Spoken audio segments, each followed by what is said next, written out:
Teachers day উপলক্ষে আমি আমার স্টুডেন্টদের নিয়ে গিয়েছিলাম একটু সিনেমা দেখতে, স্ত্রী 2। এই যে আমি, অন্বেষা, হিয়া, পুচু, লেডিস গ্যাং। স্ত্রী 2টা দারুণ লাগলো। তারপর সবাই মিলে একটা গ্রুপই নিলাম, সাথে বিপ্লব আর ভক্কু। আসবার পথে গণেশ ঠাকুর দেখলাম, সে একটা ক্যাপচার। এটা মেঘলা, সবচেয়ে ক্ষুদে সদস্য, আমার ছোট্ট স্টুডেন্ট। আমি ওর পিসি, কিন্তু ও দেখতে যায়নি সিনেমা, শুধু খেতে গিয়েছিলাম। এই যে আমরা খেতে চলে এসেছি বাজেট বাইটস নামে একটা রেস্টুরেন্টে। খুব ছোটোখাটো, আমাদের বাজেট এমনিতেই কম ছিল, কিন্তু ঠিক আছে, খুব ভালো এনজয় করেছি।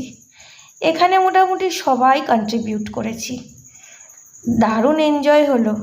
প্রথমবার আমি সবাইকে নিয়ে বেড়াতে গেলাম, একটা দারুণ মজাদার দিন উপভোগ করলাম।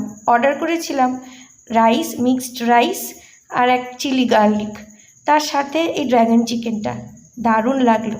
তারপর সবাই মিলে একটা গ্রুপ ফটো তুললাম, বিপ্লবকে তুলে দিতে বললাম, তাই বিপ্লবের মধ্যে নেই আর কি। এরপর আমরা কোল্ড ড্রিঙ্কস খেয়েছিলাম, কিন্তু তার ছবি তুলিনি। শেষকালে আইসক্রিম খেলাম, সবাই মিলে আইসক্রিমের একটা ছবি তুললাম। তারপর ওলা করে বাড়ি ফেরা, সেটাও কন্ট্রিবিউট